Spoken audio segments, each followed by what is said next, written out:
अस्सलामुअलैकुम। ये जनाब मैं सियासी वीडियो बना रहा हूँ, लेकिन इसकी बैकग्राउंड में बड़ा ज़बरदस्त आपको एक यूनिवर्सिटी नज़र आ रही है, ब्रूक्स यूनिवर्सिटी। ठीक है, तो यहाँ पे ये आप देखें बैकग्राउंड में बहुत प्यारी यूनिवर्सिटी है और बड़ी मशहूर यूनिवर्सिटी है ये वाली। हेडिंगटन रोड पे है, ऑक्सफोर्ड में। ऑक्सफोर्ड पता है आपको, ये यूनिवर्सिटियों कॉलेजों का वो सारा दौर है। ये मेरी बैक साइड पे आप देखें, मज़ा करें, एंजॉय करें, बहुत प्यारा। मैं इधर वॉक कर रहा था पैदल, तो ये यूनिवर्सिटी आई है। मैंने कहा आपको ब्रूक्स ऑक्सफोर्ड यूनिवर्सिटी का भी थोड़ा दिखाता जाऊँ। सर जी, इस्लामाबाद से बड़ी मज़े की खबरें आ रही हैं और तकरीबन पॉजिटिव आ रही हैं, तकरीबन, सिवाय क्रिकेट के बाकी जो है ना वो पॉजिटिव आ रही हैं। पॉजिटिव ये आ रही हैं कि जनाब अभी थोड़ी देर तक ये शहबाज शरीफ साहब कौम से ख़िताब करेंगे और कौम को एतमाद में लेंगे और जो अच्छी बातें हैं उसका करेंगे। मैं ये कहता हूँ कि इस वक्त भरपूर तरीके से अगर शहबाज शरीफ साहब का साथ दिया जाए तो ये जो है हमारा मुल्क दोबारा अपने पाँव पे खड़ा हो सकता है। कितनी बड़ी बात है, कितनी बड़ी बात है जी, कितनी बड़ी बात है। ये साथ साथ फूल वगैरह और ये सारी चीज़ें तो आप देखते जाएं। मैं इसको आपको क्या कहूँ, ये थोड़ा सा ये आप देख लें, ये सारी चीज़ें आप थोड़ी सी साथ साथ इसको एंजॉय करें, एंजॉय करें इसको। और ये देखें जी, साढ़े टाली के दरख्त ने, लेकिन ये टाली नहीं कि टाली थले मिलने का वादा उन्हें कीता सी। जिथे उन्हें टाली दसी उत्थे तो खजूर है। हुण तुसी दसो इच मेरा की कसूर है। अच्छा जी, तो शहबाज शरीफ साहब अभी कौम से खिताब करेंगे और उसमें बहुत ज़बरदस्त जो है ना उन्होंने अपनी पजीराई करनी है। और इसके साथ ही खबर आई है कि जनाब अली ये अमीर कतर जो है उसने कहा है जी कि मैं पाकिस्तान आ रहा हूँ। आप देखें ना कहाँ कहाँ से मिन्नतें तरले करके इनको बुलाया जा रहा है। कतर के, सऊदी अरब के, दुबई के और चाइना के ये विज़िट हो रहे हैं। तो ये कुछ सैरें नहीं हो रही जैसे मैं सैर कर रहा हूँ, ये पाकिस्तान के लिए हो रहा है, पाकिस्तान के लिए हो रहा है। और अल्हम्दुलिल्लाह पॉजिटिव हो रहा है, ये भी मैं आपको बताऊँ, पॉजिटिव हो रहा है। ठीक है, तो ये बड़ी अच्छी खबरें हैं। और इसके अलावा अगर देखा जाए तो जनाब अली ये इमरान खान के ख़िलाफ़ सुप्रीम कोर्ट में केस आना शुरू हो गए हैं। जो हमने हुकूमत को कहा था कि जिन जिन केसों में ये बरी हो रहा है उनको आप अपील करें सुप्रीम कोर्ट में। तो वो सुप्रीम कोर्ट में जो है ना वो अपीलें हो रही हैं और इसमें जनाब अच्छा रिज़ल्ट आएगा। केस फाइल करना बहुत ज़रूरी होता है सर जी, केस फाइल करना बहुत ज़रूरी होता है। ठीक, तो ये बात है।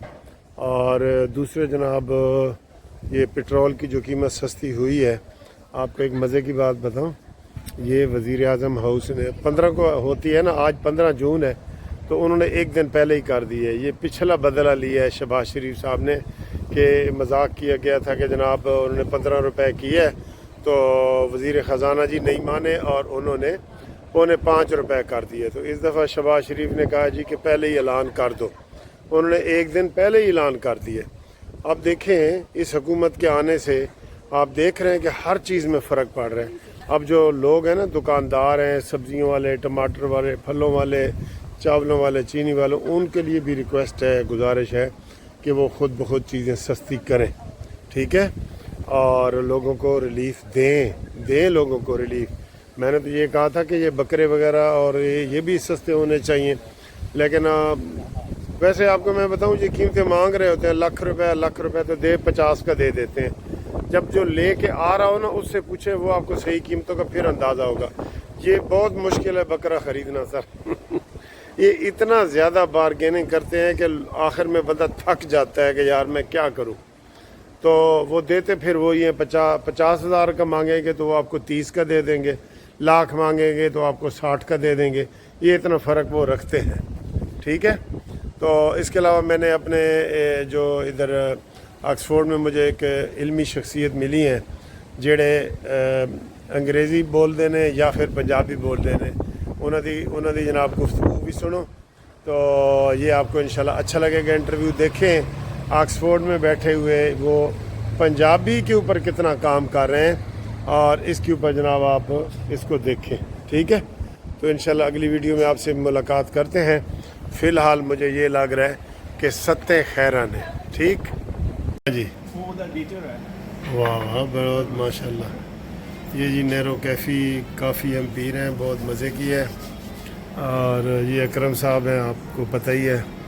और ये हमारे नए दोस्त हैं जनाब अयूब संगिया साहब।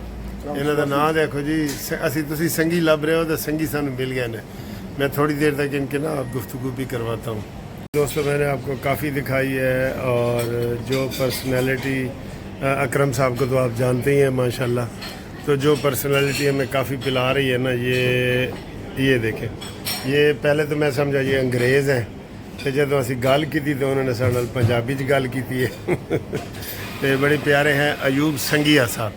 तो यह संगिया कोई अंग्रेज़ी का लफज नहीं है, जी पंजाबी का संग होता है ना, ये उस तो संगी है। अच्छा जी, इन्होंने बड़ी किताबें लिखी हैं। अब इनसे पूछते हैं कि अस्सलाम वालेकुम अयूब साहब, थोड़ा किस इलाके नाल ताल्लुक है, और पीछे और इत्थे कितने अरसे तो रह रहे हो? जी मैं जेलम हाँ ਦੇ ਨਾਲ ਛੋਟਾ ਜਿਹਾ ਪਿੰਡ ਚੱਕਬਰਾ ਮੈਂ ਉੱਥੋਂ ਦਾ ਤੇ ਮੈਂ 64 ਦਾ ਆਕਸਫੋਰਡ ਰਹਿਣਾ। 64 ਦਾ ਆਕਸਫੋਰਡ ਆ ਗਏ ਹੋ। ਅੱਛਾ, ਮੇਰੀ 60 ਦੀ ਪੈਦਾਇਸ਼ ਹੈ, ਯਾਨੀ ਜਦੋਂ ਮੈਂ 4 ਸਾਲ ਦਾ था ਤੁਸੀਂ ਇੱਥੇ ਆ ਗਏ ਹੋ। ਤੇ ਤੁਹਾਡੀ ਏਜ ਕਿੰਨੀ ਹੈ? 78 78 ਹੋ ਗਈ ਹੈ। 78 माशाल्लाह। लुकिंग 58 सर, मैं ਤੁਹਾਨੂੰ ਇਹ ਕਮੈਂਟਸ ਦੇ ਰਿਹਾ। लुकिंग 10 की और घटा काफी यंग। अच्छा सर जी, ये अयूब साहब से बात हुई है, कहते जी या मैं पंजाबी च गल करांगा या अंग्रेजी च गल करांगा। मेरे ख्याल ਅਸੀਂ पंजाबी च गल कर रहे हैं। सर जी ਤੁਸੀਂ मैं कल ਤੁਹਾਡੀਆਂ ਕਿਤਾਬਾਂ ਦੇਖੀ ਨੇ, ਕਿੰਨੀਆਂ ਕਿਤਾਬਾਂ ਪੰਜਾਬੀ ਚ ਲਿਖੀਆਂ ਨੇ ਤੁਸੀਂ? जी मैं टोटली 9 लिखियां ने। 9 जी जी, तो ਉਹਦੇ ਤੋਂ ਇਲਾਵਾ ਮੇਰੇ 2 YouTube ਚੈਨਲ ਵੀ ਹਨ। ਅਯੂਬ ਸੰਗੀਆ, ਹਾਂ ਦੱਸ ਦਿਓ ਤੇ ਪੰਜਾਬੀ ਸੰਗੀਆ। ਹਾਂ ਜਿਹੜੇ ਇੱਕ ਦੇ ਚ ਮੇਰੀ ਸੂਫੀ ਕਲਾਮ ਹੈ, ਆਪਣੀ ਤਰਫੋਂ ਜਿੱਥੇ ਮੇਰੇ ਕੋਲ ਹੋ ਸਕਦਾ ਉਹ। ਤੇ ਦੂਜਾ ਮੇਰੀ ਕਿਤਾਬ ਹੈ ਲਲਕਾਰ।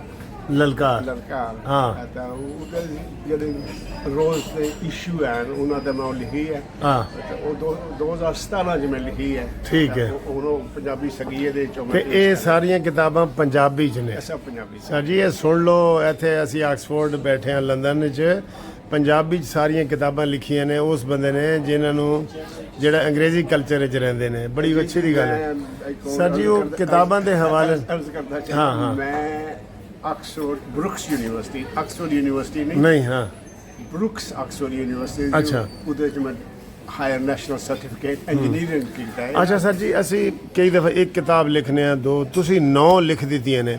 ਇਹ ਸ਼ੌਕ ਹੈ ਤੁਹਾਡਾ ਜਾਂ ਬਿਜ਼ਨਸ ਹੈ? ਇਹ ਬੋਰਡਮ ਹੈ ਮੇਰੀ। ਕੰਮ ਪਾਉਣ ਵਾਸਤੇ ਨਹੀਂ।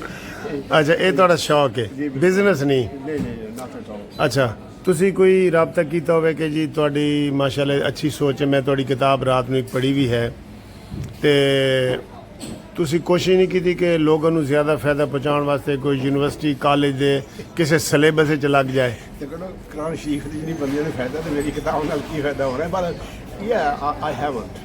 ਮੈਂ ਨਹੀਂ ਕੀਤਾ, ਬਲਕਿ ਜਿਹੜੇ ਚੰਦ ਇੱਕ ਦੋਸਤ ਹਨ ਉਹਨਾਂ ਨੂੰ ਜਿਨ੍ਹਾਂ ਨੂੰ ਕਿਤਾਬਾਂ, ਬਲਕਿ ਕਈਆਂ ਨੂੰ ਜਿਹੜਾ ਕਿਤਾਬਾਂ ਦੇਣ ਦੀ ਕੋਸ਼ਿਸ਼ ਕਰੀ ਦੀ ਹੈ ਨਾ, ਤਾਂ ਉਹ ਕਹਿੰਦੇ ਯਾਰ ਮੈਨੂੰ ਪੰਜਾਬੀ ਨਹੀਂ ਆਉਂਦੀ, ਤੇ ਡਿਕਲਾਈਨ ਕਰ ਜਾਂਦੇ ਨੇ, ਵਾਪਸ ਕਰ ਦਿੰਦੇ ਨੇ ਕਿਤਾਬ। ਦਾ ਇੱਕ ਕਹਿ ਹੈਗੀ ਹੈ। ਅੱਛਾ ਸਰ ਜੀ, ਮੈਂ ਜਿਹੜੀ ਤੁਹਾਡੀ ਪੰਜਾਬੀ ਸਾਡੀ ਤੁਹਾਨੂੰ ਪਤਾ ਉਹਦੇ 15-16 ਉਹਦੇ ਲਹਿਜੇ ਨੇ। ਗੁਜਰਾਂਵਾਲਾ ਦੀ ਪੰਜਾਬੀ ਹੋ ਰਹੇ, ਸਿਆਲਕੋਟ ਦੀ ਹੋ ਰਹੇ, ਫੈਸਲਾਬਾਦ ਦੀ ਔਰ ਟੋਬਾ ਟੇਕ ਸਿੰਘ ਦੀ ਬਿਲਕੁਲ ਹੋਰ ਹੋ ਜਾਂਦੀ ਹੈ। ਤੁਹਾਡੀ ਕਿਹੜੀ ਪੰਜਾਬੀ ਹੈ? ਇਹ ਲਾਹੌਰ ਵਾਲੀ ਹੈ ਜਾਂ ਕਿਹੜੀ ਹੈ? ਦੇਖੋ ਤਾਂ ਅਸੀਂ ਸੈਂਟਰਲ ਦੇ ਵਿੱਚ ਮੇਰੀ ਕੋਸ਼ਿਸ਼ ਇਹ ਹੈ ਕਿ ਪੋਠਵਾਰੀ ਲਹਿਜਾ? ਪਠਵਾਰੀ ਪਿਓਰ ਪਠਵਾਰੀ ਵੀ ਨਹੀਂ ਹੈ। ਜਿਹੜੇ ਸਾਡੇ ਹੈ ਨਹੀਂ ਪ੍ਰੋਮੀਨੈਂਟ ਜਿਹੜੇ ਹਨ ਸਾਡੇ ਰਾਈਟਰ ਮੁਹੰਮਦ ਬਖਸ਼। ਹਾਂ ਅੱਛਾ, ਉਹ ਸਾਡੇ ਇਲਾਕੇ ਦੇ, ਬਲਕਿ ਉਹਦੇ ਜਿਹੜੇ ਉਹਨਾਂ ਦੇ ਜਿਹੜੇ ਐਸਨ ਨਾਨਕੇ ਉਹ ਚੱਕ ਜਮਾਲ ਸਾਡੇ ਦੀ ਮੀਲ ਸਾਰਾ ਦੂਰ ਹੈਗੇ। ਤੇ ਕੋਸ਼ਿਸ਼ ਇਹ ਹੈ ਮੇਰਾ ਲਿਖਣ ਦਾ ਅਸਲੀ ਸ਼ੁਰੂ ਦੇ ਚ ਇਹ ਸੀ ਕਿ ਮੈਂ ਆਪਣੀ ਜਿਹੜੀ ਇਲਾਕਾਈ ਜਿਹੜੇ ਅਸੀਂ ਸਾਡੇ ਇਲਾਕੇ ਜਿਹੜੀ ਬੋਲੀ ਜਾਂਦੀ ਹੈ ਨਾ ਉਹ ਬੋਲੀ ਪ੍ਰੀਜ਼ਰਵ ਕੀਤੀ ਜਾਏ। ਅੱਛਾ। ਤੇ ਉਹ ਇਸ ਵਾਸਤੇ ਮੇਰੀ ਉਹ ਅੱਛਾ, ਜਿਹੜੀ ਬੋਲੀ ਹੈ, ਪ੍ਰੀਜ਼ਰਵ ਕੀਤੀ ਜਾਏ ਤੇ ਮਕਸਦ ਆ ਗਿਆ ਸਾਹਮਣੇ। ਬਿल्कुल, बड़ा अच्छा मकसद आ गया। कोशिश ही करी दी है, बल्कि मैं शौक इन वे जी। जेडे मेरे लेटेस्ट 2 नावल ना ओली दे हैं बंदे जिन्होंने मेरी बुक पब्लिश कराई की है ਉਹਨਾਂ ਚ ਥੋੜਾ ਜਿਹਾ ਡਾਇਲੈਕਟਸ ਦੇ ਤਬਦੀਲੀ ਆਈ ਹੈ ਲੇਕਿਨ ਪੰਜਾਬੀ ਅੱਛਾ ਸਰ ਜੀ, ਪੰਜਾਬੀ ਦੇ ਜਿਹੜੇ ਸਾਡੇ ਮਸ਼ਹੂਰ ਸ਼ਾਇਰ ਨੇ ਗੁਲਾਮ ਫਰੀਦ ਹੈ, ਮੁਹੰਮਦ ਬਖਸ਼ ਹੈ, ਸ਼ਰੀਫ ਕੁੰਜਾਹੀ ਹੈ, ਤੁਸੀਂ ਕਿਸੇ ਦੇ ਤੋਂ ਮੁਤਾਸਿਰ ਵੀ ਹੋ ਕਿ ਉਸ ਤੋਂ ਮੁਤਾਸਿਰ ਹੋ ਕੇ ਤੁਸੀਂ ਲਿਖੇ ਹੋਗੇ ਕਿਸੇ ਇੱਕ ਸ਼ਾਇਰ ਤੋਂ? ਮਾਜ਼ਰਤ ਦੇ ਨਾਲ ਮੇਰਾ ਇੰਨਾ ਜ਼ਿਆਦਾ ਪੰਜਾਬੀ ਦੇ ਵਿੱਚ ਮਤਾਲਿਆ ਨਹੀਂ ਹੈ। ਅੱਛਾ। ਜਿਹੜੀਆਂ 2 ਕਿਤਾਬਾਂ ਮੈਂ ਪੜ੍ਹੀਆਂ ਨੇ, ਬਲਕਿ ਮੇਰਾ ਭਾਈ ਪਾਕਿਸਤਾਨ ਨੂੰ ਆਇਆ ਤਾਂ ਉਹਨੇ ਮੇਰੇ ਵਾਸਤੇ ਲਿਆਂਦੀ ਸਹਿਮਲੂ, ਹੀਰ ਵਾਰਿਸ ਸ਼ਾਹ। ਹਾਂ, I was more impressed ਇਹਨਾਂ ਦੋਵਾਂ ਦੇ ਨਾਲ। ਬਸ ਸਮਝ ਆ ਗਈ। ਵੈਰੀ ਬਰੀਫਲੀ ਮੈਨੂੰ ਪਾਗਲ ਕਰ ਦਿੱਤਾ ਵੀ ਇੱਕ ਸ਼ੇਰ ਨੇ ਉਹ ਜਿਹੜਾ ਨਹੀਂ ਰਾਜਾ ਸੇਜ ਤੇ ਸੋ ਉਠਾਲਦੀ ਹੈ ਹੀਰ ਤਾਂ ਵਾਰਿਸ ਸ਼ਾਹ ਵੀ ਕਰਕੇ ਵਾਰੀ ਵਾਰ ਤੇ ਪਕੜ ਛਮਕ ਪਰੀ ਆਦਮੀ ਤੈ ਕਹਿਰਵਾਨ ਹੋਈ ਰਾਂਝੇ ਉੱਠ ਕੇ ਆਖਿਆ ਵਾਹ ਸੱਜਣ ਇਹ ਰਸ ਕਹਤਾ ਹੈ ਮਿਹਰਬਾਨ।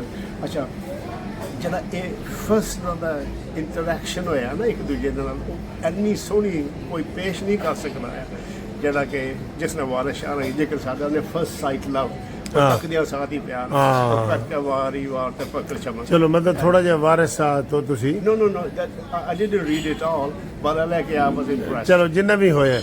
अच्छा जी, मैं दोस्तों ये बताना चाह रहा हूँ कि यहाँ लंदन में बैठ के पंजाबी कल्चर के ऊपर किताबें लिखना और पढ़ना, मैंने कल मेरी इनसे पहली मुलाकात हुई है, मैं रियली बड़ा मुतासिर हुआ हूँ। तो मैं ये जो हमारे जो 95 TV चैनल है रेडियो का अपना गिलानी साहब और अफजल साहिर साहब, मैं आपसे रिक्वेस्ट करता हूँ कि इनसे रब्ता करें, मेरे कानूनी TV चैनल के ज़रिए रब्ता करें और इनसे फ़ायदा उठाएं। सर जी, आपसे हमने एक आपका पसंदीदा कोई पंजाबी का शेर भी सुनना है, एक शेर सुनाओ सर तुसी कोई अपना पसंदीदा, नहीं तो थोड़ा मैं सुना देंगा। Thank you very much. मेरा जाती था मैं ਤੁਹਾਨੂੰ ਦੱਸਿਆ ਜ਼ਾਤੀ ਸਰ ਇੱਕ ਸ਼ੇਰ ਸਾਨੂੰ ਚਾਹੀਦਾ ਤੁਹਾਡਾ। ਅੱਛਾ, ਇਹਨੂੰ ਜ਼ਰਾ ਕਿ ਬੰਦ ਕਰੋ, ਮੈਨੂੰ ਸੋਚ ਲੈਣ ਦਿਓ ਇਫ ਯੂ ਡੋਨਟ ਮਾਈਂਡ। ਤੱਕ ਮੈਂ ਸੁਣਾ ਦੇਣਾ। ਮੈਂ ਰਾਤ ਨੂੰ ਇਹਨਾਂ ਦੀ ਕਿਤਾਬ ਪੜ੍ਹੀ ਹੈ, ਉਹਦੇ ਵਿੱਚ ਮੈਂ ਜਿਹੜਾ ਇੱਕ ਸ਼ੇਰ ਪੜ੍ਹਿਆ ਹੈ ਨਾ, ਉਹ ਹੈ ਕਿ ਰੁੱਠੜਾ ਯਾਰ ਮਨਾਵਾਂ ਕੀਕਣ ਤੇ ਕਮਲੇ ਨੂੰ ਸਮਝਾਵਾਂ ਕੀਕਣ। ਇਹਦੇ ਤੇ ਪੂਰੀ ਗਜ਼ਲ ਹੈ ਤੇ ਇਹ ਹੁਣ ਤੁਸੀਂ ਇਹੀ ਲਹਿਜਾ ਇਹਨਾਂ ਦਾ ਹੋਣਾ ਹੈ, ਅੱਗੋਂ ਵੀ ਇਹਨਾਂ ਦਾ ਇਹੀ ਲਹਿਜਾ ਹੋਣਾ। ਜੀ ਸ਼ੇਰ ਸੁਣਾਓ ਸਰ। ਹਾਂਜੀ, ਇਹ ਜੀ ਅਰਜ਼ੀ ਹੈ ਕਿ ਮੱਥਾ ਗੋਡੇ ਢਾ ਲੈਂਦੇ ਆ, ਪੱਕੀਆਂ ਕਸਮਾਂ ਖਾ ਲੈਂਦੇ ਆ, ਹਾਂ, ਰੋ ਲੈਂਦੇ ਆ, ਗਾ ਲੈਂਦੇ ਆ, ਦੁਆ ਪੁਰ ਅਸਰ ਬਣਾ ਲੈਂਦੇ ਆ, ਹਾਂ, ਪੈਰ ਝਾਂਜਰ ਖਵਾ ਲੈਂਦੇ ਆ, ਹਾਂ, ਨੱਚ ਕੇ ਯਾਰ ਜੇ ਮੰਨਦਾ ਹੈ नच के यार मना लेने। वाह वाह वाह सर जी, कैसा लगा आपको? अच्छा लगा है ना? हाँ जी, ये आपने इंटरव्यू सुना है तो हम इंशाल्लाह आप कमेंट्स करें, लाइक करें, शेयर करें। और बड़ी अच्छी पर्सनैलिटी आज मुझे ऑक्सफोर्ड में मिली है, तो आप इसके ऊपर लाजमी कमेंट्स करें।